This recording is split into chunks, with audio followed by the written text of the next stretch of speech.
May mga pagkakataon na nakararanas tayo ng diarrhea o pagtatae, pero hindi lahat ng sanhi nito ay pare-pareho. Maaari itong infectious o non-infectious. Pero papaano nga ba malalaman kung ang diarrhea ay infectious o non-infectious? Ang infectious diarrhea ay dahil sa bacteria, virus o parasite. Karaniwang kasabay nito ang mga sintomas tulad ng lagnat, pagsusuka, at dugo o mucus sa dumi. Ilan sa mga pisikal na peligro ng infectious diarrhea ay ang malubhang dehydration, electrolyte imbalance, at matinding panghihina ng katawan.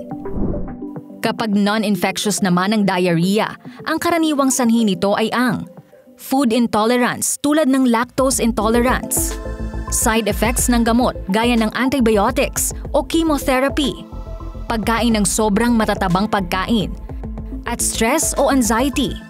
Ilan sa epekto ng non-infectious diarrhea ay ang pagsakit ng tiyan at cramps, pagsusuka o pagkahilo, at pagbaba ng timbang kapag matagal na nararanasan. Ilan naman sa mga dapat iwasan kapag may infectious diarrhea ay ang pag-inom ng loperamide dahil maaari nitong mapalala ang infection, pagkain ng hilaw o hindi maayos ang pagkakaluto na maaari magdagdag ng bakterya, at ang pag-iwas pansamantala sa paghahanda ng pagkain para sa ibang tao para hindi makahawa. Kapag may non-infectious diarrhea naman, ito ang mga ilan sa dapat iwasan.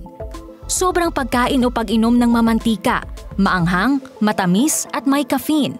Sobrang pagkain o pag-inom ng dairy products kung may lactose intolerance.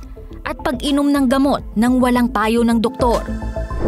Kailangan nang magpatingin agad sa doktor kapag mahigit 2 araw na ang diarrhea, may kasamang matinding pagsakit ng tiyan o mataas na lagnat, may dugo sa dumi, at may malubhang dehydration.